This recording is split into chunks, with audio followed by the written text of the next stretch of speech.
ಒಂದು ಭಾಳ ಗಂಭೀರವಾದಂಥ ಚಿಂತನೆಗಳು. ಲಂಚದ ಬಗ್ಗೆ ಯಾರೂ ಮಾತಾಡ್ತಾ ಇಲ್ಲ. ಇಡೀ ರಾಜ್ಯದಲ್ಲಿ, ದೇಶದಲ್ಲಿ ಎಲ್ಲೆಲ್ಲೂ ಲಂಚ. ಕುಂತ್ರ ಲಂಚ, ನಿಂತರ ಲಂಚ, ಎದ್ರ ಲಂಚ, ಮಲಗಿದ್ರ ಲಂಚ ಲಂಚ ಲಂಚ ಲಂಚ.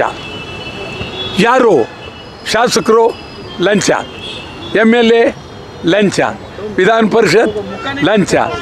ಏನು ಬೇಕು ಇದು ಲಂಚ. ಎಲ್ಲಿ ಕಾಲಿಟ್ಟರು ಲಂಚವೇ. ಪೊಲೀಸ್ ಸ್ಟೇಷನ್ನು ಲಂಚ, ಲಾಯರು ಲಂಚ, ಎಲ್ಲ ಲಂಚವೇ. ಮತ್ತು ಗತಿಯನ್ನು ಮುಂದೆ ಸಾಮಾನ್ಯ ಜನ ಕಣ್ಣೀರಿಡ್ತಾ ಇದ್ದಾರೆ.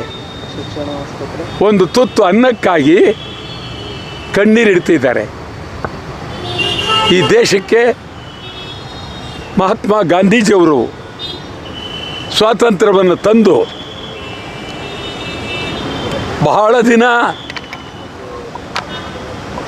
ಭಾಳ ಪ್ರಾಮಾಣಿಕವಾಗಿ ಪಾರ್ಲಿಮೆಂಟಿನಿಂದ ನಡ್ಕೊಂಡು ಬರ್ತಾಯಿತ್ತು. ಮೊದಲನೇ ಪಾರ್ಲಿಮೆಂಟಿನ ಪ್ರಧಾನಮಂತ್ರಿ ಜವಾಹರ್ಲಾಲ್ ನೆಹರೂರವರು, ಉಪ ಪ್ರಧಾನಿ ವಲ್ಲಭಾಯ್ ಪಟೇಲ್, ಈ ಥರ ಅನೇಕರು ಆವತ್ತಿನ ಪಾರ್ಲಿಮೆಂಟು, ಆವತ್ತಿನ ಶಾಸನಸಭೆಗಳು ಎಲ್ಲವೂ ಭಾಳ ಗಂಭೀರ. ಇಲ್ಲೇ ನಮ್ಮ ಸುಮ್ಮನೆ ಮೈಸೂರು ಜಿಲ್ಲೆ ತಗೊಳ್ಳಿ, ಎಂತೆಂಥವರಿದ್ದರು. HM ಚನ್ನಬಸಪ್ಪ, ಸಾವುಕಾರ Chennaiah, K Puttaswamy, DM Siddaiah, MS ಗುರುಪಾದ ಸ್ವಾಮಿ, ರಾಜಶೇಖರ ಮೂರ್ತಿ, ಏನು ಎಂತೆಂಥ Rachaiah, Dasappa, N Rachaiah, B Rachaiah, K Puttaswamy, ಎಂತೆಂಥ ಮಹನೀಯರುಗಳಿದ್ರು. ಎಲ್ಲೋದ್ರು ಅವರೆಲ್ಲ? ಏನಾಯಿತು? ಗುರುಪಾದ ಸ್ವಾಮಿ ಎಂಥ ದೊಡ್ಡ ಮನುಷ್ಯರು, MS ಗುರುಪಾದ ಸ್ವಾಮಿ. ರಾಜಶೇಖರ ಮೂರ್ತಿ ಆಯವ್ಯಯದಲ್ಲಿ ಮಹಾಪಂಡಿತ, ಅದ್ಭುತ. ತುಳಸಿ ಅವರು ದೊಡ್ಡ ಮನುಷ್ಯರೇ. ಇವತ್ತು ಅಂಥ ವ್ಯಕ್ತಿಗಳು ನಮ್ಮ ಕಣ್ಣಿಗೆ ಕಾಣ್ತಾ ಇರಲಿಲ್ಲ. ಏನಿವತ್ತು ಭ್ರಷ್ಟಾಚಾರ. ಇವರವರೇ ಪಾಲ್ದಾರರು, ಚುನಾಯಿತ ಪ್ರತಿನಿಧಿಗಳೇ ಪಾಲ್ದಾರರು. ಈಗ ಶಾಸಕರುಗಳು ಅವ್ರಿಗೆ ಸರಿಯಾಗಿ ವ್ಯವಸ್ಥಿತವಾಗಿ ಹಂಚಿಕೆ ಕೊಟ್ಟರೆ ಕೆಲಸ ಮಾಡ್ಬೋದು, ಇಲ್ಲ. ಎಲ್ಲೆಲ್ಲೂ ನಿಮಗೆ ನನಗೆ ಎಷ್ಟು ನೋವಾಗುತ್ತೆ ಅಂತಂದರೆ, ಖಾಸಗಿ ಶಿಕ್ಷಣ ಸಂಸ್ಥೆಗಳು ಮೋಸ, ಆಸ್ಪತ್ರೆ ಲಂಚ ಲಂಚ ಲಂಚ, ಗುತ್ತಿಗೆ ಕೆಲಸಗಳು. ಮತ ಚುನಾವಣೆಯಲ್ಲಿ ಯಾವುದನ್ನು ವ್ಯಾಪಾರ ಮಾಡಬಾರ್ದು ಅಂತಿತ್ತು, ಈಗ ಅದು ವ್ಯಾಪಾರಕ್ಕೆ ನಿಂತುಬಿಡ್ತು. ವೋಟ್ ಇವತ್ತು ವ್ಯಾಪಾರ. ಅವ್ರ ಇಚ್ಛೆ ಬಂದಂಗೆ ಚುನಾವಣಾ ಆಯೋಗ ಸತ್ತು ಎಲ್ಲೆಲ್ಲಿ ಹೋಗಿದೋ ಗೊತ್ತಿಲ್ಲ. ಹಿಂದೆ ಶೇಷನ್ ಅಂತೇಳಿ ಅದ್ಭುತವಾದ ವ್ಯಕ್ತಿ, ಇಡೀ ರಾಷ್ಟ್ರವೇ ಬೆಚ್ಚಿ ಬೀಳ್ತಾ ಇತ್ತು. ಅಂಥವ್ರು ಯಾರು ಇವತ್ತು ಚುನಾವಣಾ ಆಯೋಗದಲ್ಲಿ ಇಲ್ಲ. ಚುನಾವಣೆ ಸರಿ ಹೋಗದೇ ಇದ್ದರೆ ಈ ದೇಶದಲ್ಲಿ ಸ್ವಾತಂತ್ರ್ಯ ಉಳಿಯೋದಿಲ್ಲ, ಪ್ರಜಾಪ್ರಭುತ್ವ ಉಳಿಯೋದಿಲ್ಲ, ಭಾಳ ಅಪಾಯ ಆಗುತ್ತೆ. ಅದ್ಭುತವಾಗಿ ಚಿಂತನೆ ಮಾಡಬೇಕು. ನೀವು ಎಲ್ಲಕ್ಕೂ, ಕುಡಿಯೋ ನೀರಿಗೂ ಲಂಚ, ಎಲ್ಲಕ್ಕೂ ಲಂಚ. ಛೇ ನಾನೆಂದು ಈ ಪರಿಸ್ಥಿತಿ, ನಾನು ಸುಮಾರು 67ರಿಂದ ನಾನು ಶಾಸಕನಾಗಿದ್ದೀನಿ. 1967. ನೀವು ಎಷ್ಟು ಜನ ಹುಟ್ಟಿದ್ರು ಇಲ್ಲೋ ಗೊತ್ತಿಲ್ಲ, ಹುಟ್ಟೇ ಇರಲ್ವೇ ಅಂತ ಕತ್ತದೆ. 14 ಕಾರ್ಪೊರೇಟರ್ ನಾನು, 14. ನನಗನ್ನಿಸ್ತದೆ ಆವತ್ತಿದ್ದಂಥ ಸ್ವರ್ಗ ಕ್ಯಾಸಂಬಳ್ಳಿ ಚೆಂಗಲ್ರಾಯ ರೆಡ್ಡಿ, ಕೆಂಗಲ್ ಹನುಮಂತಯ್ಯ, ನಿಜಲಿಂಗಪ್ಪನವರು, BD ಜತ್ತಿ ಅವರು, ವೀರೇಂದ್ರ ಪಾಟೀಲ್, ದೇವರಾಜ್ ಅರಸ್, ಎಂತೆಂಥ ಅದ್ಭುತವಾದಂಥ ಮಹನೀಯರುಗಳಿದ್ದರು. ಒಂದು ಕಡುಬು ತಿನ್ನಕ್ಕೆ ಎದುರವರು. ಬೇರೆಯವ್ರು ಯಾರ ಜೊತೆಗೆ ಬಂದರೆ ಒಂದು ಕಡುಬು ತಿಂದ್ರೂ ಅದು ಲಂಚ ಅನ್ನೋರು. ಎಂ ಚನ್ನಬಸಪ್ಪನವರು ಹೋಮ್ ಮಿನಿಸ್ಟರ್ ಆಗಿ ಅವ್ರ ನೆಂಟರು ಮದುವೆ ಕರೆಯಕ್ಕೆ ಬಂದರು, ಬರಲ್ಲ ಅಂದ್ಬಿಟ್ರು. ಮದುವೆ ಆದಮೇಲೆ ಹೆಣ್ಣು ಗಂಡು ಕರ್ಕೊಂಬನ್ನಿ ನಮ್ಮ ಮನೆಗೆ, ನಾನು ಆಶೀರ್ವಾದ ಮಾಡ್ತೀನಿ, ಬರಲ್ಲ ಅಂದರು. ಎಂಥ ಸತ್ಯ ಪ್ರಾಮಾಣಿಕವಾದಂಥ ವ್ಯಕ್ತಿಗಳು. ಅದು ಮೈಸೂರಿನಲ್ಲೇ, ಮೈಸೂರ ಗಂಭೀರವಾಗಿ ಮತ್ತು ಜಯಚಾಮರಾಜ ಒಡೆಯರುವೆ ಅಷ್ಟೇ ಪ್ರಬುದ್ಧರು, ಬುದ್ಧಿವಂತ ಇರತಕ್ಕಂಥ ಮೇಧಾವಿಗಳಿದ್ದರು. ಮತ್ತು ತೀರಾ ಕೆಳಗೆ ಬಂದಾಗ BN ಕೆಂಗೇಗೌಡ ಎಂಥ ಅದ್ಭುತವಾದಂಥ ವ್ಯಕ್ತಿ. ಅವ್ರ ನೆನಪುಗಳು ಇವತ್ತು. ಎಚ್ ಗಂಗಾಧರನ್ ಭಾಳ ದೊಡ್ಡ ಮನುಷ್ಯರು. ಸಾವುಕಾರ್ ಚೆನ್ನಯ್ಯನವ್ರ ಬಗ್ಗೆ ನಾವು ಮುಂದಿನ ತಿಂಗಳು ಅವರ ದಿನಾಚರಣೆಯನ್ನು ಅದ್ಭುತವಾಗಿ ಮೈಸೂರಲ್ಲಿ ಆಚರಣೆ ಮಾಡಬೇಕು ಅಂತ ಮಾಡಿದ್ದೀವಿ. ಸಾವುಕಾರ್ ಚೆನ್ನಯ್ಯ ಇಡೀ ರಾಜ್ಯಕ್ಕೆ ಆದರ್ಶ. ಯಾರ್ಯಾರು ಸ್ವಾತಂತ್ರ್ಯದಲ್ಲಿ ಜೈಲಿಗೆ ಹೋಗ್ತಾಯಿದ್ರು ಅವ್ರ ಮನೆಯನ್ನೆಲ್ಲ ನೋಡ್ಕೊಂಡಂಥವರು ಸಾವುಕಾರ್ ಚೆನ್ನಯ್ಯ. ಇಲ್ಲಿ ನಜರ್ಬಾದ್ ನವಾಬ ಅಂತಿದ್ರು ಅವ್ರಿಗೆ. ನಜರ್ಬಾದ್ ನವಾಬ ಇಲ್ಲೇ ಮನೆ ಚೆನ್ನಯ್ಯನವ್ರದ್ದು ಇಲ್ಲೇ. ಇದು ಭಾಳ ಗಂಭೀರವಾಗಿ ನಾವು ಚಿಂತನೆ ಮಾಡಬೇಕಾಗಿದೆ. ಇಲ್ಲದೇ ಇದ್ರೆ ಕಷ್ಟ ಆಗುತ್ತೆ. ಎಲ್ಲೆಲ್ಲೂ ದುಡ್ಡು ಚಿಂತೆ.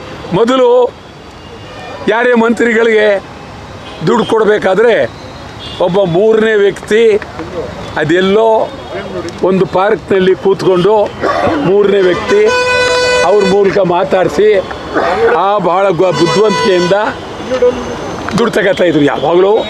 ಈಗ ಅದೆಲ್ಲ ಇಲ್ಲ, ಡೈರೆಕ್ಟಾಗಿ ಯಾರು ಬಂದ್ಬಿಡ್ತಾರೆ. ದುಡ್ಡು ಕೊಡೋರು ಮಂತ್ರಿಗಳ ಆಫೀಸ್ಗೆ ಬಂದು ಅಲ್ಲಿ ಆಂಟಿ ಚೇಂಬರ್ ಅಂತ ಇರುತ್ತೆ, ಕೂತ್ಕೊಂಡು 5 ನಿಮಿಷಕ್ಕೆ ಎಲ್ಲ ಮುಗಿದೋಗುತ್ತೆ. ಕೊಟ್ಟ ಈಸ್ಕೊಂಡ ಇದು ನಡೀತಾ ಇದೆ. ಇದು ಭಾಳ ಅಪಾಯಕಾರಿ ಬೆಳವಣಿಗೆ. ಶಾಸಕರುಗಳು ಲಂಚ್ಕೋರ್ ಆಗಬಾರ್ದು, ಲೋಕಸಭಾ ಸದಸ್ಯರುಗಳು ಲಂಚ್ಕೋರ್ ಆಗಬಾರ್ದು. ಭಾಳ ಆಸ್ಪತ್ರೆ ನಾಚಿಕೆ ಆಗುತ್ತೆ.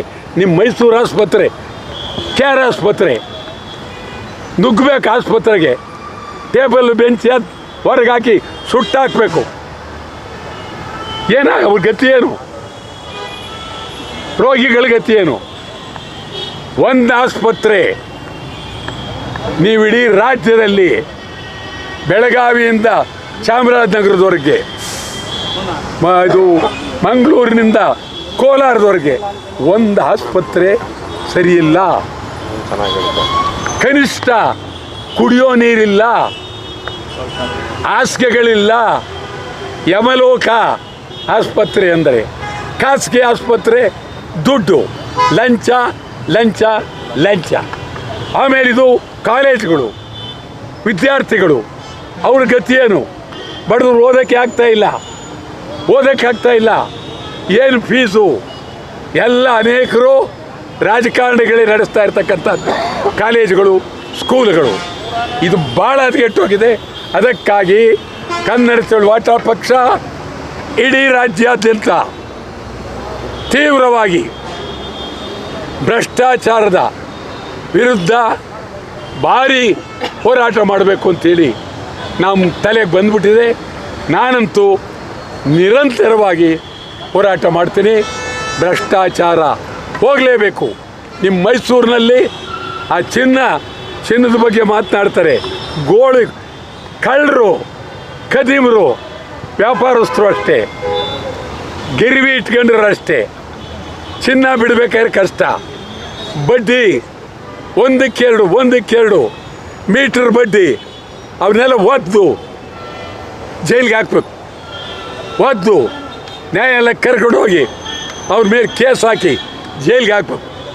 ಮೈಸೂರು ಇಲ್ಲಿ ಏನು ಹುಡುಗಾಟ ಅಲ್ಲ. ಇಲ್ಲಿ ಮಾದಕ ವ್ಯಸನಗಳು ಎಷ್ಟರ ಮಟ್ಟಿಗೆ ತಯಾರಾಗ್ತಾ ಇದೆ ಕೇಳೋರೇ ಇಲ್ಲ. ಭಾಳ ಅತ್ಯಂತ ಇದು ನಾನು ನೋಡ್ತಾ ಇದ್ದೀನಿ. ನನಗೆ ಭಾಳ ಗೌರವವಾದಂಥ ಊರಿದು. ಕೇಳೋರೇ ಇಲ್ವೇ? ಒಂದು ಆಸ್ಪತ್ರೆ, ಯಾವ್ದಾದ್ರು ಒಂದು ಆಸ್ಪತ್ರೆ ಯಾವುದು ಕೇಳೋರಿಲ್ಲ. ಒಂದು ಕಾರ್ಖಾನೆ ಇಲ್ಲ. ನೂತನ ವಿದ್ಯುತ್ ಕಾರ್ಖಾನೆ ಸರ್ಕಾರದ ಹೊಟ್ಟೆಯಿತು. ಈ ಕಡೆ ಮಂಡ್ಯ ಕಾರ್ಖಾನೆ, ಅಲ್ಲಿ ಪೇಪರ್ ಕಾರ್ಖಾನೆ ಹೋಯ್ತು. ಅಲ್ಲ ಆ ಕಡೆ ಇದು ಭದ್ರಾವತಿ ಕಾರ್ಖಾನೆ ಹೋಯ್ತು, ಮೈಸೂರಿನಲ್ಲಿ ಜಾವ ಹೊರಟೋಯ್ತು, ಅಯ್ಯೋ ಕಣ್ಣಿನ KR ಮಿಲ್ ಹೊರಟೋಯ್ತು. ಕೇಳೋರೇ ಗತಿ ಇಲ್ವೇ? ಕೇಳೋರೇ ಗತಿ ಇಲ್ಲ. ಯಾರಿಗೆ ಹೇಳೋದು, ಯಾರಿಗೆ ಕೇಳೋದು? ಇದು ಪರಿಸ್ಥಿತಿ ಹದಗೆಟ್ಟೋಗಿದೆ, ಯಾರಿಗೂ ಬೇಕಾಗಿಲ್ಲ. ಆ ಪರಿಸ್ಥಿತಿ ನಿರ್ಮಾಣ ಆಗೋಗಿದೆ, ಗೊತ್ತಾಯ್ತಲ್ಲ. ಇದು ಗ್ಯಾಸು, ಪೆಟ್ರೋಲ್ ರೇಟು ಯಾರು ಕೇಳೋರಿಲ್ಲ. ಬಳ್ಳಾರಿ ನಿಮ್ಗೆ ಹೇಳ್ತೀನಿ, ಲೂಟಿ. ಬಳ್ಳಾರಿ ಅದಿರು ಲೂಟಿ, 1-2 ಅಲ್ಲ, ಸಾವಿರಾರು ಕೋಟಿ ಲೂಟಿ. ಬಳ್ಳಾರಿಲಿ ಗ್ರಾನೈಟ್ ಲೂಟಿ, ಮೈಸೂರು, ಚಾಮರಾಜನಗರ, ಏನು ಲೂಟಿ. ಯಾರು ಕೇಳೋದು, ಯಾರ ಹತ್ರ ಮಾತಾಡೋದು? ಅಪಾರ್ಟ್ಮೆಂಟ್ಗಳು ಮೋಸ. ಇದು ವಾಟರ್ ಬೋರ್ಡು, ಕಾರ್ಪೊರೇಷನ್ನು, ಎಲೆಕ್ಟ್ರಿಸಿಟಿ, ತೋ ಮಾನ ಮರ್ಯಾದಿಲ್ಲ ಇವ್ರಿಗೆ. ಯಾತ್ರಲ್ಲಿ ಓದಿಬೇಕೋ ಯಾತ್ರಲ್ಲಿ ಓಡಬೇಕೋ ಗೊತ್ತೇ ಇಲ್ಲ. ಅತ್ಯಂತ ಗಂಭೀರವಾಗಿ ನಾನು ನೋಡ್ತಾ ಇದ್ದೀನಿ, ನನಗಂತೂ ಕಣ್ಣೀರು ಬರುತ್ತೆ. ಈ MLAಗಳು MP ಗಳು ನಿಮಗೆ ಅದು ಯಾಕೆ ನಿದ್ರೆ ಬರುತ್ತೆ? ಅದು ಹೆಂಗೆ ಊಟ ಮಾಡಿ ಮಲಗ್ತೀರಿ? ಜನ ಜೀವನ ಹಾಳಾಗಿದೆ, ಕಣ್ಣೀರಿಡ್ತಾ ಇದ್ದಾರೆ. ದೀಪ ಇಲ್ಲ, ನೀರಿಲ್ಲ, ಬೀದಿ ಇಲ್ಲ, ರಸ್ತೆ ಇಲ್ಲ. ಲಂಚ ಇದರ ವಿರುದ್ಧ ಪಕ್ಷ ತೀವ್ರವಾಗಿ ಹೋರಾಟ ಮಾಡ್ತೇವೆ. ಯಡಿಯೂರಪ್ಪ ಒಂದು ಅಭಿಮಾನೋತ್ಸವ ನಡೀತಾ ಇದೆ.